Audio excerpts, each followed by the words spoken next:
हाँ जी, कल आपको लोकतंत्र की विशेषताओं के बारे में बताया था और लोकतंत्र की आपको कल 4 विशेषता बताई थी। 5वीं विशेषता है लोकतंत्र की विशेषताएं।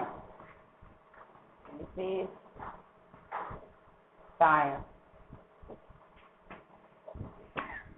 5वीं विशेषता है लोकतंत्र की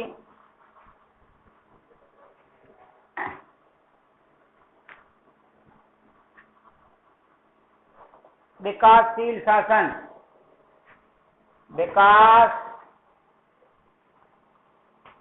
विकासशील शासन।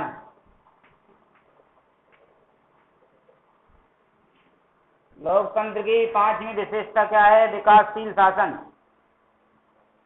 देखो, आधुनिक काल तक लोकतांत्रिक शासन प्रणाली विकास की नई अवस्थाओं से गुजरी है। प्रारंभ में यह व्यक्तिवादी लोकतंत्र था। सबसे पहले जब हमने इसको पढ़ा था तो ये व्यक्तिवादी लोकतंत्र था, व्यक्ति पर जोर देता था, आपको बताई थी उस समय, जो बाद में उदारवादी लोकतंत्र में बदल गया और आज वर्तमान में यह लोक कल्याणकारी राज्य की अवधारणा से संबंधित हो गया है। तो देखो, ये विकास कर रहा है कि नहीं कर रहा है। पहले व्यक्तिवादी था, उसके बाद उदारवादी लोकतंत्र हो गया, अब लोक कल्याणकारी राज्य की स्थापना पर बल देने लग गया है, की धारणा पर बल देने लग गया है।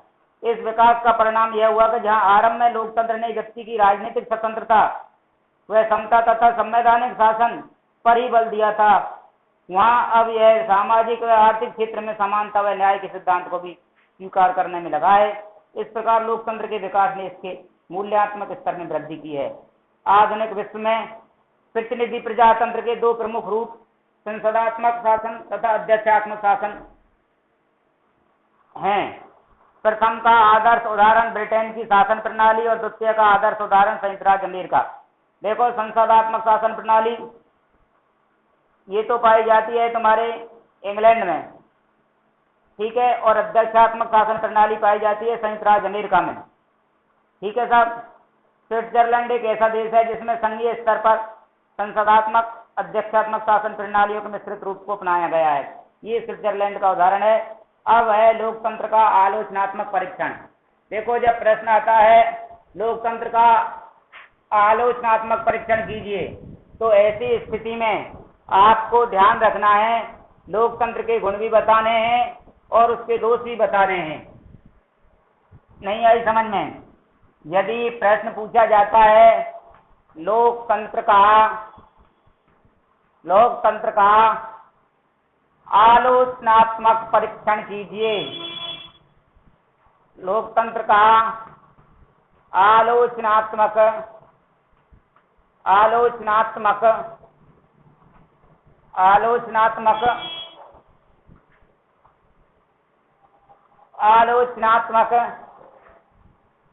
परीक्षण कीजिए। यदि ये प्रश्न आता है तो आपको सबसे पहले लोकतंत्र के गुण बताने हैं, लोकतंत्र के गुण, और लोकतंत्र के गुण के बाद में फिर लोकतंत्र के दोष, ठीक है। लोकतंत्र के गुण अब कौन कौन से हैं लोकतंत्र के गुण? नंबर 1 है इसमें, लोकतंत्र के गुण में नंबर 1 है सार्वजनिक हित में वृद्धि। सार्वजनिक हित में वृद्धि। देखो, लोकतंत्र में जो कार्य किया जाता है, जो सभी के हित में किया जाता है, लोकतंत्र शासन प्रणाली में शासन का संचालन जनता के प्रतिनिधियों के द्वारा किया जाता है। वे सार्वजनिक हित में वृद्धि करने के वायदे के आधार पर चुनाव जीतते हैं और उन्हें भविष्य में पुनः चुनाव लड़ना होता है। अतः ये जनप्रतिनिधि सार्वजनिक शासन करते हैं।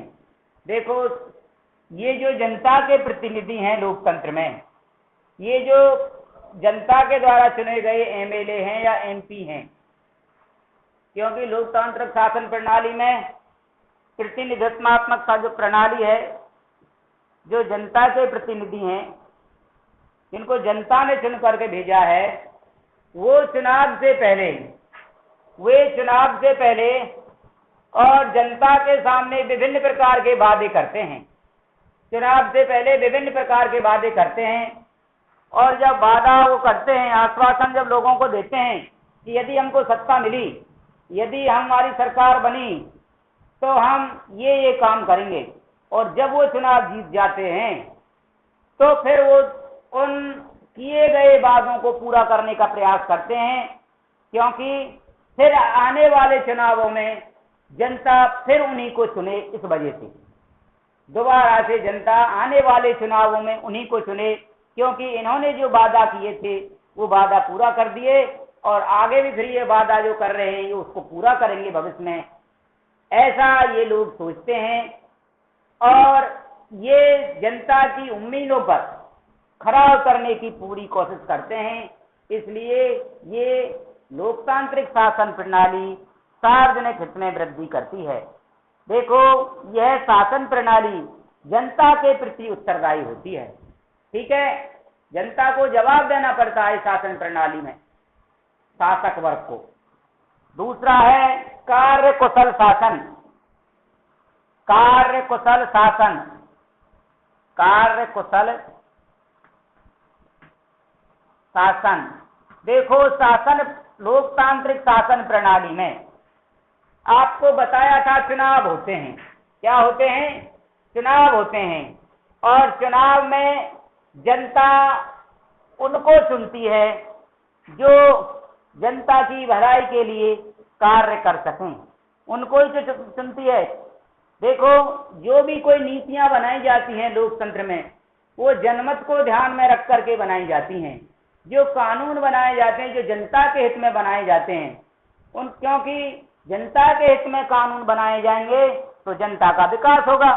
और जो नीतियां बनाई जाती हैं, जनता के हित में जो नीतियां बनाई जाती हैं, उनको लागू करने में भी जन सहयोग मिलता है। जनता शासक वर्ग का सहयोग करती है। ठीक है, लोकतंत्र शासन प्रणाली जनता के प्रति उत्तरदायी है। अतः यह शासन प्रणाली कार्य कुशलता को बनाए रखने की कोशिश करता है। ठीक है साहब, समझ में आई या बात नहीं आई? क्योंकि लोकतांत्रिक शासन प्रणाली में जो नीतियां बनाई जाती हैं वो जनता के हित में बनाई जाती हैं। जो कानून बनाए जाते हैं, जो नियम बनाए जाते हैं शासन करने के लिए, वो जनता के हित में बनाए जाते हैं। और जब उनको शासक वर्ग लागू करता है तो जनता उनमें सहयोग करती है। इसलिए इस शासन प्रणाली को कहते हैं कार्य कुशल शासन, क्योंकि लोकतांत्रिक शासन प्रणाली जनता के प्रति उत्तरदायी है। ठीक है साहब। तीसरे नंबर का है सार्वजनिक शिक्षा का साधन। सार्वजनिक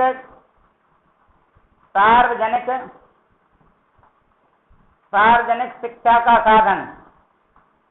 शिक्षा का साधन, सार्वजनिक शिक्षा का साधन। देखो साहब, इस शासन प्रणाली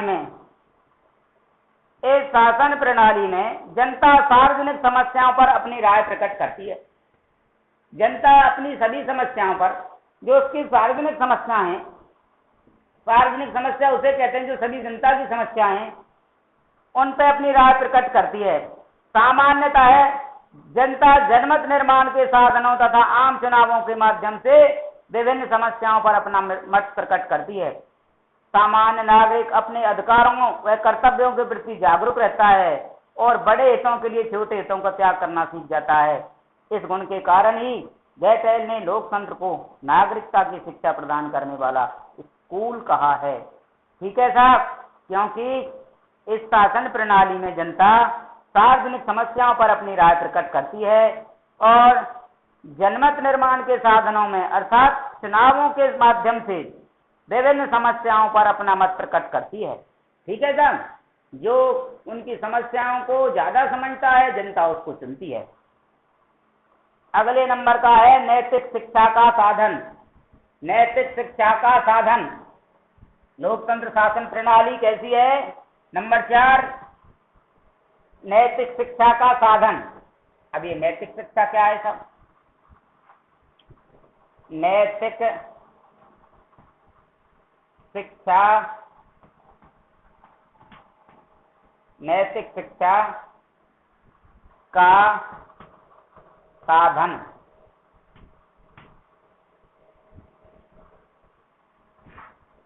हाँ जी, देखो लोकतांत्रिक शासन व्यक्ति को नैतिक शिक्षा भी प्रदान करता है। लावेल के अनुसार लोकतंत्र व्यक्ति की नैतिकता एवं पवित्रता की भावना को मजबूत करता है। ब्राइस के अनुसार जब लोकतंत्र में व्यक्ति को राजनीतिक अधिकार मिलते हैं तो उसके व्यक्तित्व का विकास होता है और वह कर्तव्य प्रिय हो जाता है।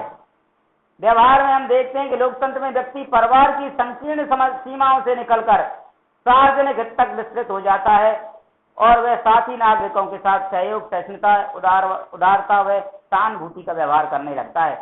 देखो लोकतंत्र शासन प्रणाली में, लोकतांत्रिक शासन प्रणाली में जिस किसी व्यक्ति को राजनीतिक अधिकार मिल जाते हैं, अर्थात कोई राजनीतिक जिम्मेदारी मिल जाती है, तो फिर वह अपने समाज में, अपने गांव में, अपने राज्य में, अपने देश में वो अपने साथी नागरिकों का सहयोग करता है, उनके प्रति उदारता की भावना रखता है, सहानुभूति की भावना रखता है और उनकी समस्याओं को हल कराने में सहयोग करता है।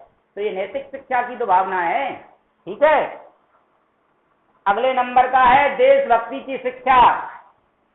देशभक्ति की शिक्षा, देशभक्ति की शिक्षा।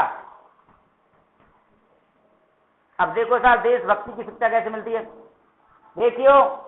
देखो भाई, लोकतंत्र राष्ट्र प्रेम की भावना का भी विकास करता है।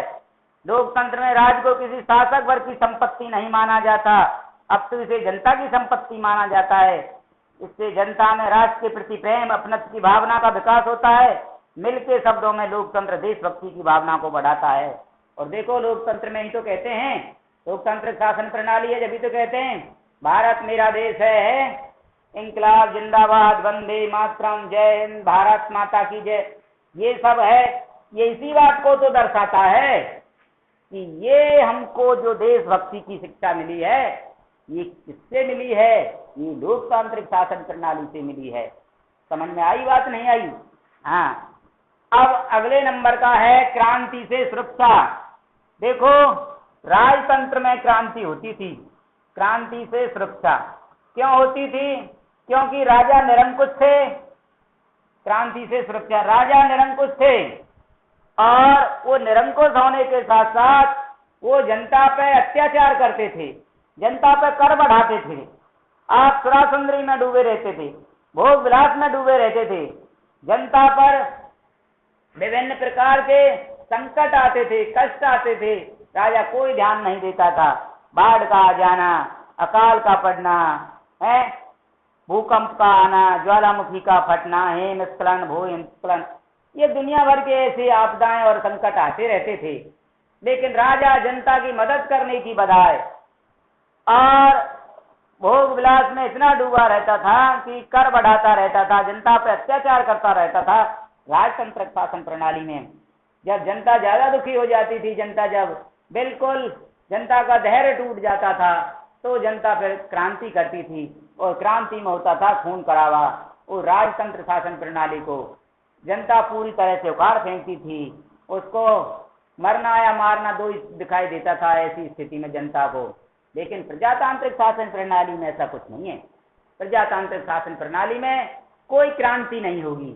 यदि शासक वर्ग, यदि सरकार अच्छा काम नहीं करेगी तो आने वाले समय में जो चुनाव होने वाले हैं, चुनाव में जनता उनको नकार देगी। खून खराबा करने की बजाय जनता उनको चुनाव में ही हरा देगी, उनको जनता चुनाव में सबक सिखाएगी। तो देखो जब चुनाव में सबक सिखा दिया जाएगा, मार काट नहीं होगी, खून खराबा नहीं होगा, तो क्रांति से सुरक्षा ही तो है।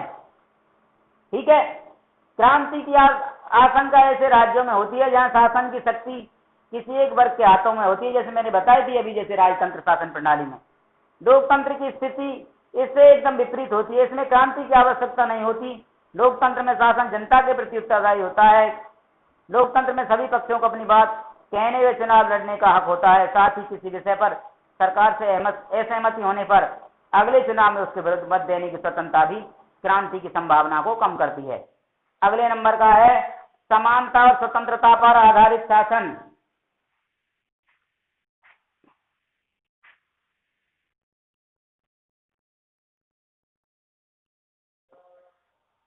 नंबर 7 समानता एवं स्वतंत्रता पर आधारित शासन। स्वतंत्रता पर आधारित शासन।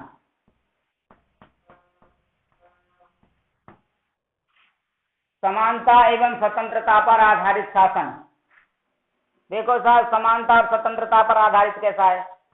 देखो, राजनीतिक लोकतांत्रिक शासन प्रणाली में प्रत्येक व्यक्ति को समानता का, स्वतंत्रता का अधिकार होता है। व्यक्तियों में जाति के आधार पर, धर्म के आधार पर, भाषा के आधार पर, लिंग के आधार पर भेदभाव नहीं किया जाता।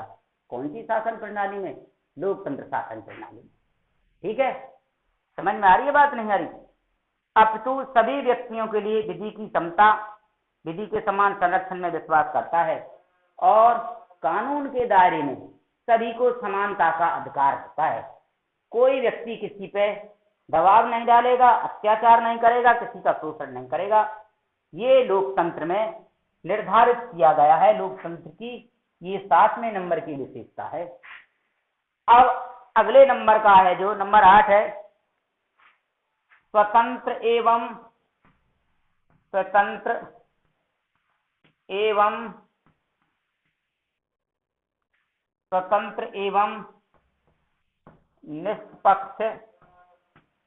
निष्पक्ष न्यायपालिका।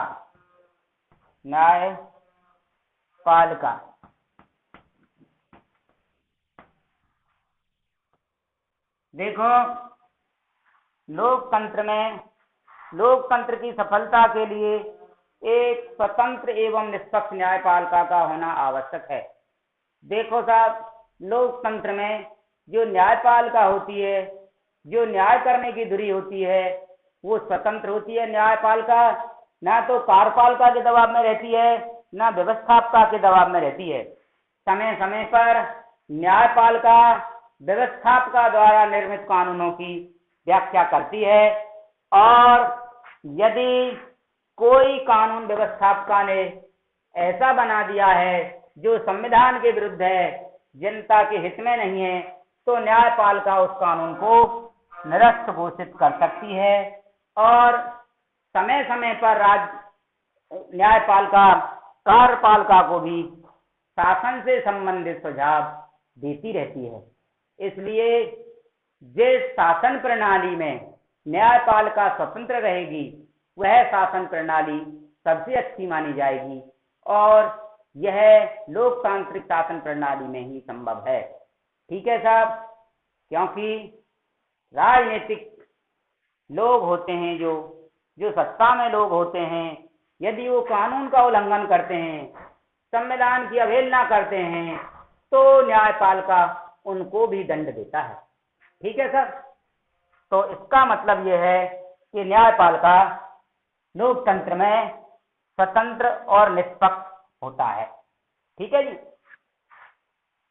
लोकतंत्र में स्वतंत्र एवं निष्पक्ष न्यायपालिका की स्थापना की जाती है, जो व्यक्ति को कार्यपालिका व्यवस्थापिका के अत्याचार से बचाती है और व्यक्ति की स्वतंत्रता की रक्षा करती है। ऐसी न्यायपालिका व्यक्ति को शासन की अनुचित विधियों का विरोध करने का साहस देती है और शासन उसकी संवैधानिक मर्यादाओं का पालन कराती है। नंबर 9 है कला, साहित्य, संस्कृति और विज्ञान की प्रवृत्ति में सहायक। देखो, लोकतंत्र कला, साहित्य, संस्कृति व विज्ञान पर किसी भी प्रकार का अनुचित नियंत्रण नहीं करता, अपितु इनका विकास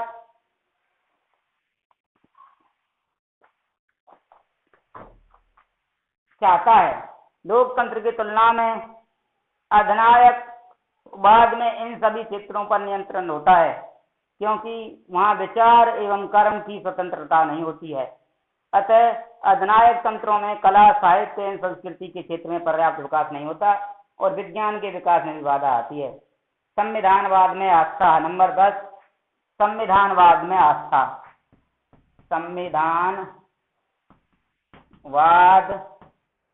संविधानवाद में आस्था। देखो, लोकतांत्रिक शासन प्रणाली संविधान में आस्था रखती है, संविधान में विश्वास रखती है, संविधान के अनुसार ही शासन किया जाता है। ठीक है सब? किसके अनुसार?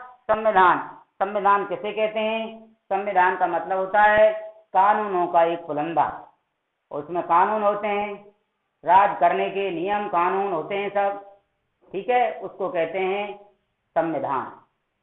प्रत्येक देश का अपना संविधान होता है, भारत का भी अपना संविधान है, अपना कानूनों का एक पुलंदा है। लोकतंत्र संविधानवाद में आस्था रखता है, इसका अर्थ है कि लोकतंत्र व्यक्ति के स्वेच्छाचारी शासन के स्थान पर विधि के शासन में विश्वास करता है। देखो, जब लोकतंत्र में शासन संविधान के अनुसार होगा, कानून के अनुसार होगा, तो कोई भी व्यक्ति, फिर कोई भी राजा, कोई भी मंत्री, कोई भी प्रशासनिक या राजनीतिक व्यक्ति स्वेच्छाचारी शासन नहीं करेगा। कोई भी सरकार स्वेच्छाचारी शासन नहीं करेंगी, संविधान के अनुसार, कानून के अनुसार ही कार्य करेंगी। ठीक है सब?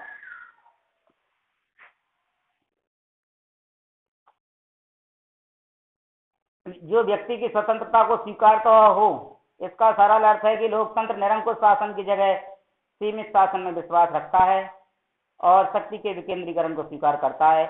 नंबर अगला है शक्तिशाली शासन व्यवस्था।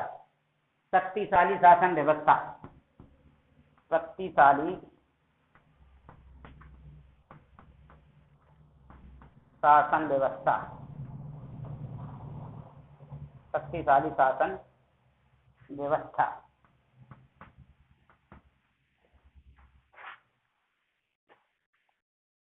देखो, लोकतंत्र में व्यक्ति राष्ट्र प्रेम पैदा करता है और यह जनसहमति पर आधारित शासन है।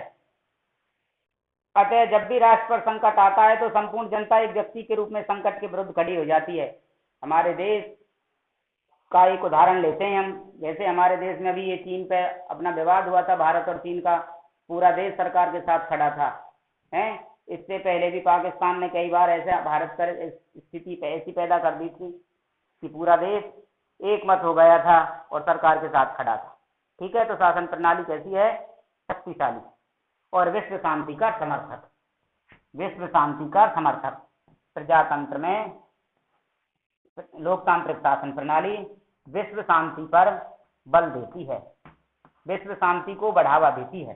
भारत जैसे विकासशील देश ने, जो कि लोकतांत्रिक देश है, उसने समय समय पर दूसरे देशों में भी अपनी शांति सेनाएं भेजी हैं। ठीक है, समझ में आई बात? नहीं आई? तो यह शासन प्रणाली विश्व में भाईचारे के साथ, शांति के साथ रहने पर बल देती है। राजतंत्र, कुलीन तंत्र तथा अधिनायक तंत्र का इतिहास बताता है कि इन शासन प्रणालियों ने समय समय पर विश्व की शांति को खतरा उत्पन्न किया है।